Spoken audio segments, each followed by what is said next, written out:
Good morning.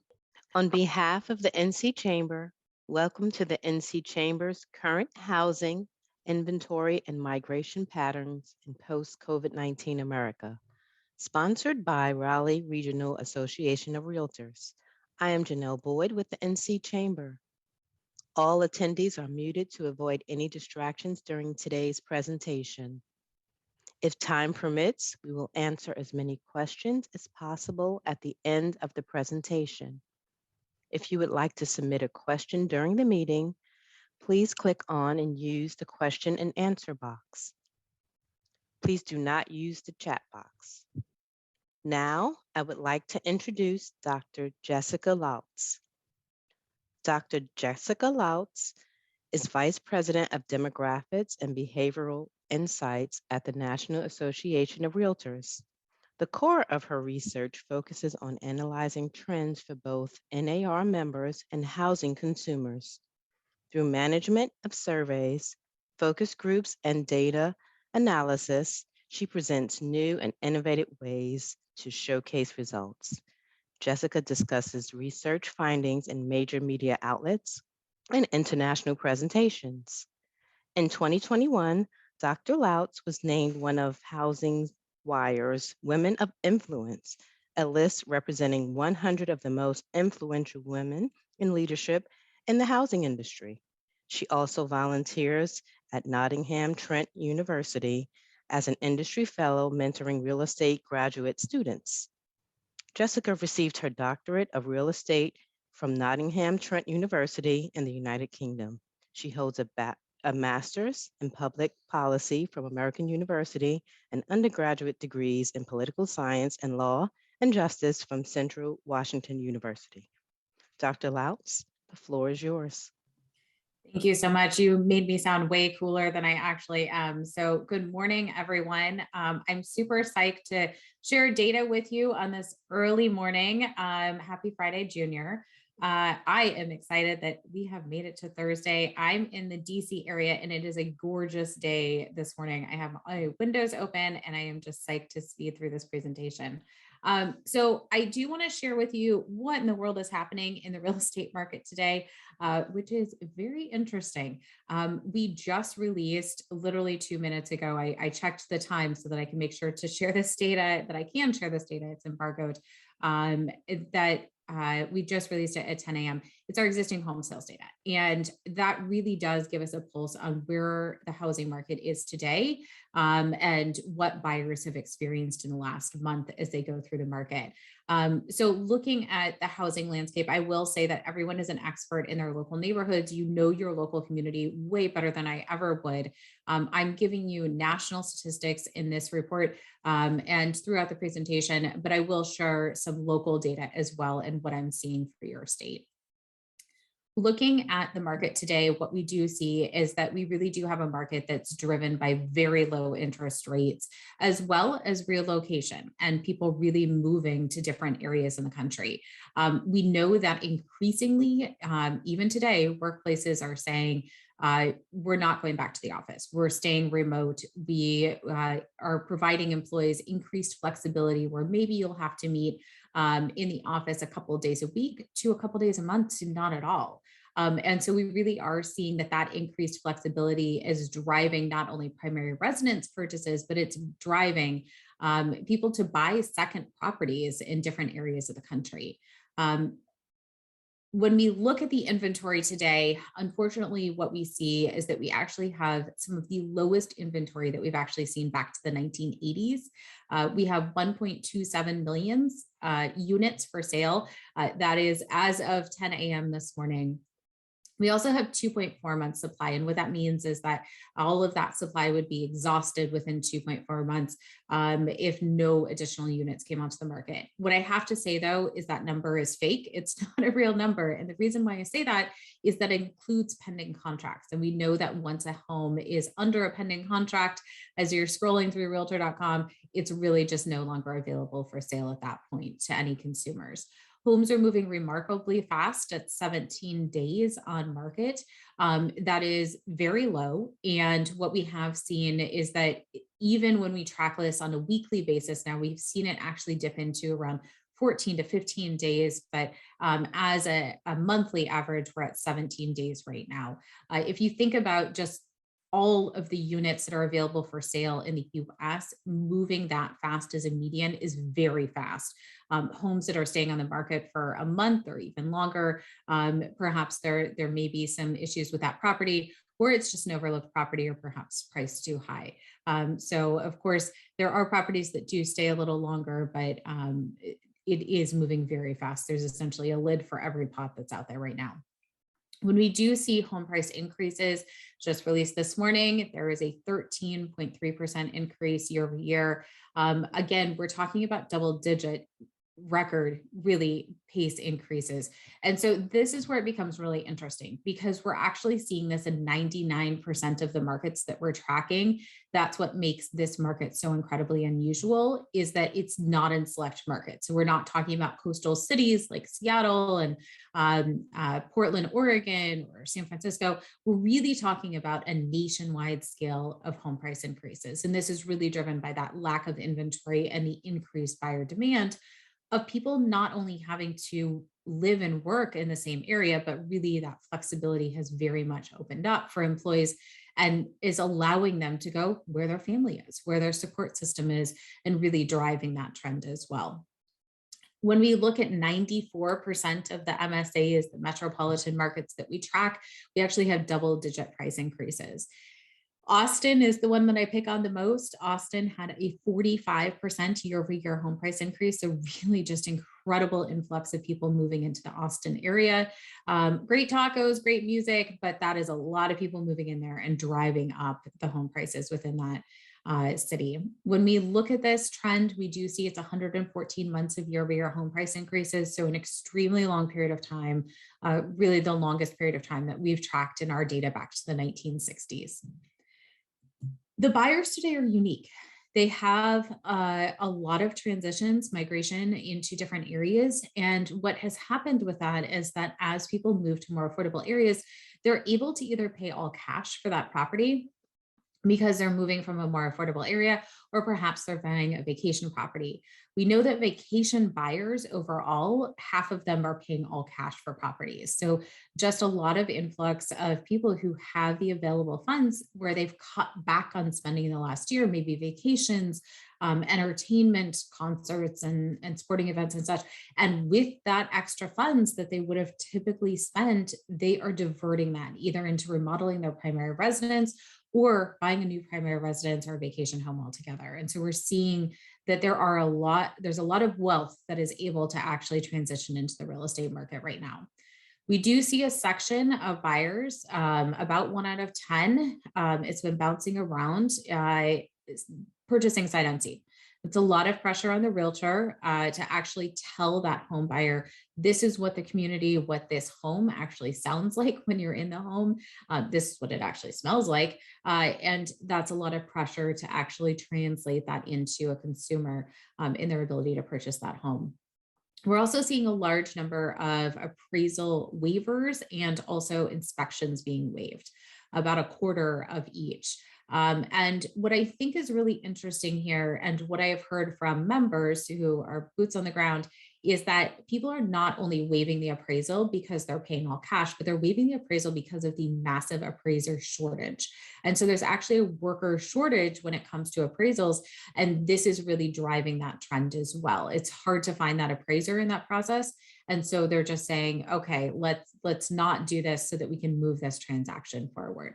That is an interesting trend, and one we're going to dive into research to really understand this on a better level. So let's talk about some of the migration trends that we're seeing right now. This is where it becomes really interesting. We actually took USPS data. The economists who did this did a Freedom of Information Act to actually grab the change of address data from USPS. And the post office data, I will say, it's unique in that we're not only looking at homeowners, we're looking at people who are renting as well. It could be a long-term Airbnb, VRBO type rental where you want to get your mail still. So you're not necessarily just looking at primary residence buyers moving. So I will give that caveat when we look at this data, but I want to show you some maps. So looking at this data, overall net migration trend, and this is the beginning of 2021, What we did see is we do have an influx of population who is moving, and they're moving into Massachusetts, Maine, but we also see a lot of North Carolina, and we see a lot of South Carolina on this map as well. So Myrtle Beach, South Carolina, Asheville, Wilmington, Raleigh, going down the list here to Greenville, and then Charlotte. So really seeing a lot of the Carolinas with an increased net migration gain. And again, this could be people buying, it could be renting, it could be long-term vacation rentals as well. So all of those being factors, you do see that there is an influx of people who are likely driving up home prices, but also driving up rental prices within those areas as well.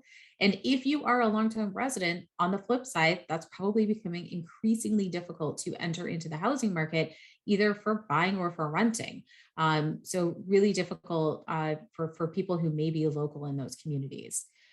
So the next map that I'm showing you here is actually for families. So we did break it out and we were able to look at families versus individuals, the economist who did this, not me personally. And what she did here is she did see that there is an influx of people who move towards Florida. And again, if we think about this is the beginning of 2021, the middle or to the middle half of 2021. So you may have seen that families decided, I'm going to Zoom school in Florida from my vacation rental or from a place that I've purchased because I have that flexibility to do that right now as schools were still remote. We do see that there's an influx of people into Wilmington, North Carolina as well. So thinking about moving there or perhaps again renting there. For individuals, this does mix it up a little bit, and you do see some of those top hot spots that we've heard about for years: San Francisco, Denver, Seattle, San Jose, Portland, Oregon. So really, I think the traditional places that we have heard about, tech hubs, people moving, young adults moving to. I'm in the DC area, like I said, and certainly there's always an influx of people, especially when there's a change of administration. You see some people move out, some people move in. So of course, we may have had that at the beginning of this year as well for this area. So certainly there's some differences here. So perhaps more families coming into your areas in North Carolina in comparison to individuals. Of course, that's not a be all end all. I'm sure there's individuals who are moving there as well. All right, so let's talk about everyone's favorite topic: millennials, student loan debt, first-time home buyers. Maybe not everyone's favorite topic, but certainly we hear a lot about this in the media today, and it seems to be candy for journalists to talk about, that's for sure. So I'm going to caveat all of this with the millennial generation is enormous, and I will show you some data on this and how big the millennial generation is shortly, but they range all the way up to 40 years old, 41 years old, all the way down to their mid 20s. So it's a very large generation. There is a lot placed on this generation, everything from elderly geriatric millennials being talked about right now, those who are approaching 40, to young adults as well. So taking a look at this is kind of an overwhelming chart here. So let me walk you through this.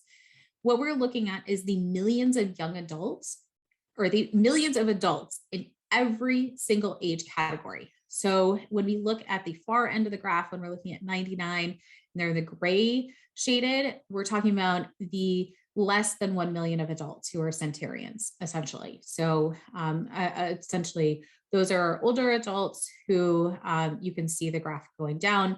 For our youngest babies in the world right now, we see less than 1 year old. It's a little over 3.5 million. When we're looking at this, what we can easily, I think, visualize here pretty quickly is that the light blue are the millennials. And so from that light blue, what we can see is that they are the biggest. It's the longest spectrum, but it's also the tallest in this graph. So that means there's just more of these adults than anyone else in the country today. And certainly more adults who are over the age of 18 than anyone else in this country right now as well. So on this graph, what I am showing you here, and what I think is the most important when we talk about real estate and when we talk about home prices and the supply issues that we have in this country and just the lack of housing inventory, is this red bar. And the red bar is the median age of a first-time home buyer today, which is the age of 33. So what we can see is that, yes, that's elevated above Gen Xers, it's elevated above boomers, but it's not actually what we see behind it. And behind it, what we do see is that that population is actually larger. We do see for the next 6 years-ish, we do see a very large wave of people who are entering into that first time home buying median age of 33. So this influx of first-time homebuyers, this influx of young adults who are going to try and enter housing is actually not going to go away. This pressure that we're feeling right now of not enough housing inventory to support the homebuyers who are there is really not going to go away unless we have substantially more building to accommodate these people who are coming into home buying years. So that is something really to keep in mind when we talk about millennials. Yes, we talk about them way too much. But at the same time, this is a very big generation who is influencing a lot of things with a lot of buying power right now. So I do want to talk about how the share of first-time homebuyers has dropped, and it's dropped to a 33-year low. We see it at 31% today. The last time we saw it this low was actually when we had when we had double-digit interest rates back in the 1980s. So a very, very different buying environment than 3% that we have today. When we look at the highest point on the map, that was the first-time homebuyer tax credit during 2008 through 2010. It pushed a lot of first-time homebuyers into the market. And since then, we've been below the historical average. So we have not actually made it back to the historical average that we haven't seen since that time period. So much lower today. A lot of headwinds for first-time homebuyers, student loan debt, inventory, housing affordability, all of those things on the map. So I do want to talk about student loan debt a little bit here. We have recently done a report on this that really did dig in and wanted to see if the first stimulus packages that were out there, if it helped student loan debt holders get ahead. So they had 0% interest on their loans immediately, no interest, and they also could automatically go into default through no fault forbearance, essentially. It did not impact their credit. In no way did they have to make a payment. They could just try and get ahead on their debt if they needed to, or to pay other bills. What we did find is that for 38% of individuals, the pandemic did get them closer to paying down their student loan debt because of the stimulus package, but also because they cut spending on other areas of their life and because they may have moved. So all of these things influenced moving to a lower cost area, helping them get ahead as well. When it comes to housing, the important thing to really look at that we look at when we look at student loan debt is the ability to move from a family member's home, but then also home ownership. So what I'm showing you on this graph is essentially the ability to move out of a family member's home, headship rates. And so when we look at this, what we can see is that for 46% of student loan debt holders, they were delayed moving out. And there's a considerable jump. What is important here is that we're looking right when someone actually finished college. And what we can see is that for Gen Xers, just 37% of them were delayed moving out compared to 62% of millennials. Now, Gen Zers were also delayed, but they were delayed when they graduated during the pandemic. So I'm not necessarily as concerned about them because I think a lot of people actually went home and willingly they wanted to go where their family was and perhaps not move out. The other thing that we do see here is that for Hispanic and Black individuals, they had a more difficult time moving out of family members' homes right after graduation as well. And there's a lot of reasons behind that, taking on more student loan debt, lower income after graduating, all of those are influencing factors. The other thing that we see here is that for the ability to purchase a home, we do see that for millennials, there is a larger share of them, 60%, who have student loan debt, who are saying, this is delaying me from purchasing a home. This is the reason. We do see that it jumps for those who make over $100,000, also to 60%. From just the overall share of 51%. And that becomes important too, because we think of those high income earners as being able to tackle their student loan debt, get ahead of it. But unfortunately, what we do see here is that maybe homeownership is closer within reach, but they are being impacted from being able to enter homeownership because of their student loan debt. All right, so I want to talk a little about the uneven recovery that we are seeing today. It is not an equal playing field for everyone. Not everyone has bounced back. Not everyone has been able to enter the home buying market. So I do want to touch a little bit on that right now.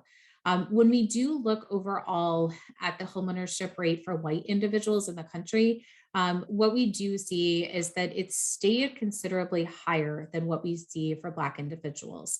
The homeownership rate in North Carolina, for instance, for white individuals is 73%.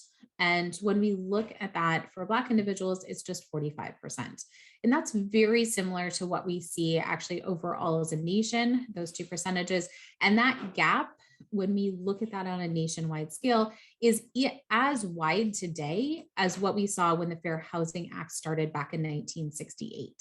And unfortunately, there's a lot of history behind this, and I don't have time to go through the extensive history that we've talked about at NAR, but I do want to show you the experience of Black homebuyers compared to white homebuyers who purchased a home in the last year. When we look at this, what we can see is that for Black successful homebuyers who did purchase a home in the last year, 43% of them did have student loan debt compared to just 21% of white homebuyers. And that's going to hold back the ability to purchase a home and to do so in this environment with rising home prices. It's also going to hold back that debt to income ratio. And we know that Black homebuyers who were successfully purchasing a home, they actually had $10,000 more in student loan debt compared to white homebuyers. We also know that Black home buyers are more likely to be a single income household and more likely to actually be led by a single woman. And while that's incredible, and I love that storyline, we also know that that single woman is just going to have a harder time competing in an environment with all cash buyers. And when you have double income all cash buyers, that's just going to be harder for a single woman to be able to do that on traditionally a lower income. We also see that there is a significantly higher denial rate for mortgages for Black buyers in comparison to white buyers. It's actually 2.5 times higher what we see for Black home buyers. And these are successful Black home buyers. And so these are people who got their keys, they got their Facebook photo saying, I purchased a home, but still during that process, they were denied at significantly higher rates. For mortgages. And so I think that this is an incredibly important storyline because we know that we have lost a lot of people in this home buying process who may have qualified and they may have turned away and said, you know what, I'm not going to move forward with this home buying process. I was denied. And instead, these home buyers actually were very persistent, found a different lender and reapplied. And so I think this is where that becomes really important is just closing that gap overall, is looking at where the drop-off points are. So why in the world does all this matter? Homeownership is really the number one way that we build wealth in the country. We are traditionally bad savers, and this is really the number one way. When we look at the net worth of white individuals, families in this country, what we see is that they have $188,000 in net worth compared to just $24,000 for Black families. And that gap has widened over time as we've seen that homeownership gap widen as well. When we look at the net worth overall for everyone, regardless of race, what we do see here is for renters versus owners, that gap is now 37 times. And really that has a lot to do with the housing equity that has been built in the last 19 months as home prices have increased considerably and consistently over a very long time period. So I want to talk about some of the changes that we are seeing. I'm going to scoot through this pretty quickly here, but we are seeing some pretty big changes in who the home buyers are today.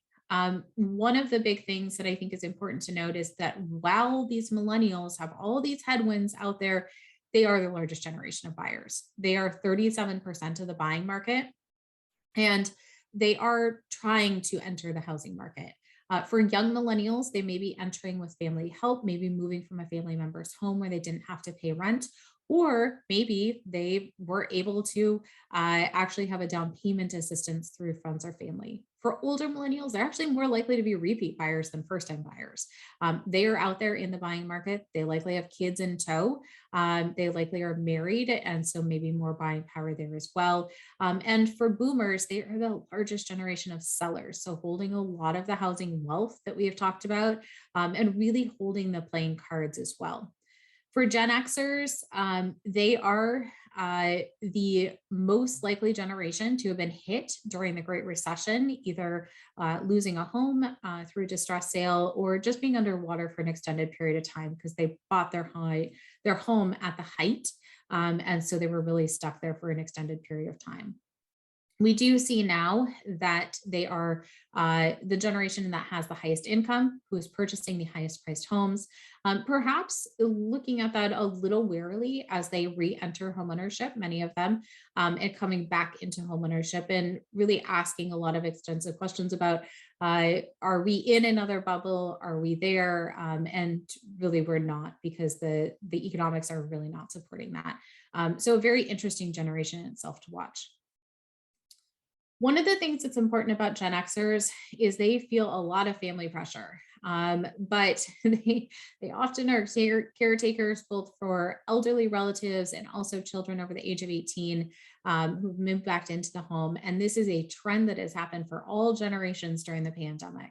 1 in 6 home buyers purchased a multi-generational home during the pandemic, and that's an increase from 11% pre-pandemic. So really seeing this pretty big jump. And the number one reason was to take aging parents, elderly parents out of nursing homes and out of assisted living facilities. So we really did see this big jump as caregiving for elderly relatives became a very high priority for families, but also we saw caregiving go the other way. Daycares were closed, schools went hybrid, or Zoom schools opened. And so with that, perhaps those elderly parents are providing caregiving as well for those children. We also saw an increase in families who were just nuclear families who were saying, let's pool our funds and buy a home together that perhaps is larger, has better amenities that I wouldn't be able to purchase on my own. And then of course, we saw a lot of young adults at home as well. The other big trend that we are seeing is the baby bust that we are having in this country. We actually see birth rates overall in the country at a 100-year low. This is impacting home buying and who the home buyers are. Back in 1985, we saw that 58% of buyers had a kid under the age of 18 in their home. Today, it's just 33% of buyers have a kid under the age of 18 in the home. So really mirroring a reflection of what we see for overall the birth rates. This is something that we really expected a baby boom during the pandemic. And we probably saw, an increase of birth maybe 9-10 months in, when we all thought the pandemic would be a few weeks. But unfortunately, we're still here and we have seen a very steep acceleration in a decline in birth rates. And this is something that is true for all ages, all races, when we're looking at the data. This has some big implications for housing. So one of the main reasons it used to be to buy a home in the past was that you had a kid and you needed an extra bedroom or more space for that kid, or you were selling and you were an empty nester and you could actually move into a smaller place. All of those reasons are off the table now. And so you do see that's influencing the location where buyers are looking, but also what they need out of that home as well. And so that has some implications. We do see another trend is that there is a massive drop in marriage rates in this country. So back in the 1960s, 70% of adults were married. Today, just half are married. And so we are seeing for first-time home buyers, this really is a mirroring of that trend as well. Back in the 80s, 75% of buyers were married. And today it's just half of first-time home buyers are married. So really mirroring that trend. On the flip side, what we see is a rise in single women who are purchasing homes. We also see a rise in unmarried couples, and we see a rise in roommates who are pulling funds together and purchasing homes. This has been talked about a lot in the last couple of weeks in the media. They've kind of glammed onto this chart, which I think is funny because it was a pre-pandemic trend. It wasn't necessarily something that only happened during the pandemic. It's accelerated during the pandemic, but we have seen that non-romantic partners said, let's do the Golden Girls thing. Let's purchase a home together because we want companionship. We're not getting into a partnership and it's more affordable to do so. So I think that this is an interesting trend, and one that I think is likely here to stay. So I do want to talk a little about agent use as well. This is shifting gears quite a bit here, but it really is the buyer and seller relationship to the agent. And this honestly hasn't changed too much amid all of these demographic changes. We are seeing that buyers want to use agents, and they are. 88% of recent buyers did use an agent during their home buying process. And on the selling side, 89% of sellers used a seller's agent during that process as well. So seeing that near all-time highs. We do ask a question here and we ask what type of agent you want to use. And what we have found, it is the highest share in the last decade who are using a full service agent in the process. So they want someone who's there well before that home is listed for sale, all the way past the closing table to really help them with that property. When we look at iBuyers, we see that it's less than 1%. People really just do not want to use an iBuyer service to purchase their home. We also see that FSBOs are just at 8%. So really looking at historic lows for FSBOs as well for sale by owner. The last thing that I want to leave you on is just looking at this kind of depressing chart, but I'm going to end it on a good note, I promise you. When we look at the labor force participation rate, the pandemic has been very hard on women, incredibly hard on women. We know that women left the workforce, this blue line, at the largest rate that we've actually seen since 1984. And we know that they left the workforce not only because of caregiving responsibilities for older adult relatives, like we talked about, and for children, but also because of the types of jobs that they were working in. So perhaps they were in the service sector, or they were the receptionist at your dentist's office. And all of those positions really had hours cut during the last year and a half, more than a year and a half now. Some of those jobs haven't come back, and people may be nervous, or they may still be weary of their schools. Are they really full-time? Are they going hybrid? Does your kid have to be home for a period of time, et cetera? And that really falls to women at the end of the day. And so we did see a lot of women have left. The workforce participation for women has started to bounce back. It's not where we were pre-pandemic, but it is close. But one of the things that I want to say is that real estate has really been an amazing sector for women. When we look at women in real estate, this is what makes me so incredibly proud, is looking at this data and seeing that back in 1978, just 21% of brokers were women, and today it's 61%. Women are killing it in real estate. Like truly, they are killing it. They are brokers, they are full service agents. And we asked a survey this year, and we wanted to understand, why did women enter real estate and why are they doing so at such high numbers? And the reasons we got back is because they can be their own boss. They can be an entrepreneur. They can set their own hours, and they can control that for themselves. And that's what I think is incredibly awesome about the women who are working in real estate, in any aspect. But looking just at this data, we can see how powerful that is in comparison to what a lot of people are facing today in this country. So I want to say thank you. Please do follow us along on social media if you are not already. I'm one of the researchers in our group. We have a lot of researchers who are doing just really incredible work. And you can grab that on our blog, but you can follow it on social media too. So you don't have to worry about checking back on our blog as well. But I am happy to answer any questions that anyone has through the chat box or the Q&A box. I am here. So thank you.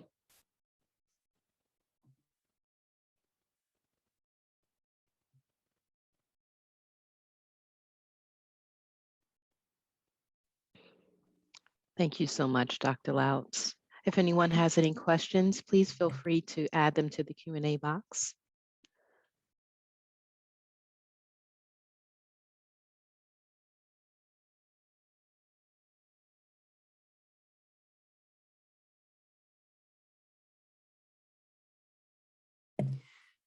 One of the questions, as folks are kind of thinking about it, if you have any, one of the questions that I get frequently is, why do we have such a supply crisis? Why are there just not enough homes?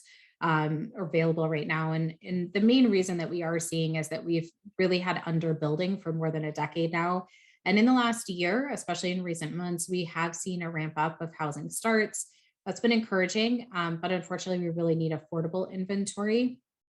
Even if we have unaffordable inventory, perhaps that's freeing up folks to actually move into larger homes, newer homes, especially for perhaps boomers who have that housing wealth to make that trade.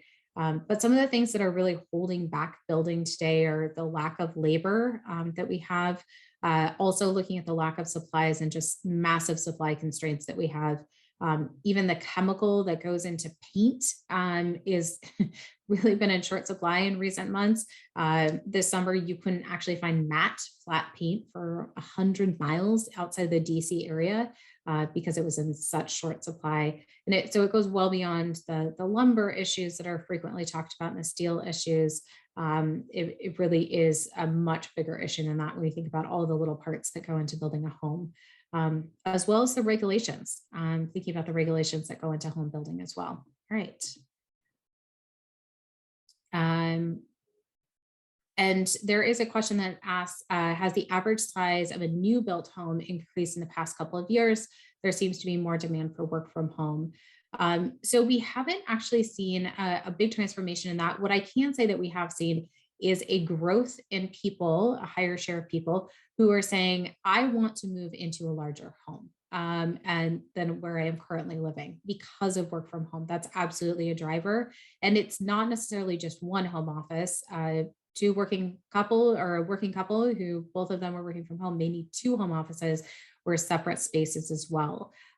So that definitely has been a driver. And we do know that newly built constructed properties are substantially bigger than what we see for existing units in the US. I think existing units are around, they're just under 2,000 square feet. So about 1,800 square feet is what we see for a nationwide whole at least.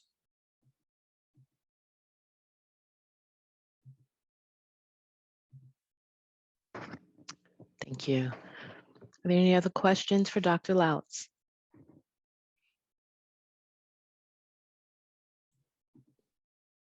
One more popped up. Are there any places in the country that have tackled this challenge effectively? So I'm guessing that you're asking about just looking at building and the lack of home building that we really need. So I'll use Minneapolis as an example. They have a lot of really large single family homes. And what they recently did is tried to tackle some of the regulations. That does hold back home building, is really looking at the regulations. So what they did with those single family homes is they rezoned them. And they essentially said these can become 4-bedroom condos or townhouses. So essentially opening up those units. Another place that I'll highlight too is Buffalo, New York. They have a lot of vacant properties that are old factories and such. And so they were trying to tackle that with renovating those properties into residential units.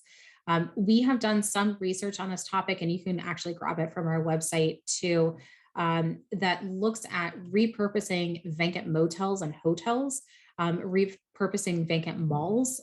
So people don't, even before the pandemic, malls were kind of a dying breed. So those big spaces, they could be repurposed as different things. So our commercial economists have really dug into this issue. And within those reports, they actually give case studies of different cities that look at repurposing. New York Times actually had a great article that said that basically Schitt's Creek, the TV show, if anyone's watched that, loved that. That was a good pandemic binge.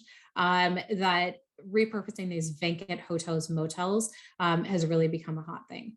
And then another question has popped in about any trends, people moving out of cities to more remote areas during COVID. Yes, absolutely. So this is also something, there's a cat visiting me, sorry, I have four. This is also a pandemic trend that has really accelerated, but has been happening pre-pandemic as well. One of the things that I think is really interesting is that small towns are being purchased.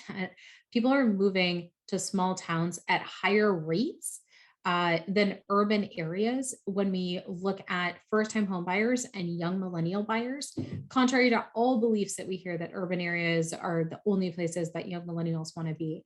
And the reason why we're seeing this is because of affordability. And you can just buy a bigger place, you can buy a bigger property, you have that ability to work from home, but also because that's where friends and family are.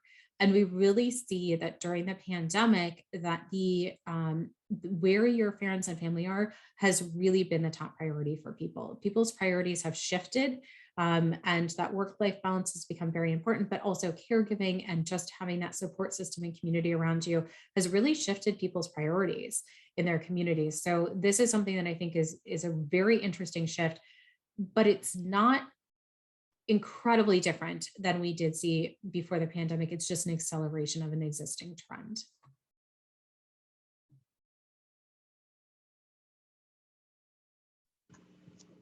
Thank you. Do we have any more questions for Dr. Louts before we close out?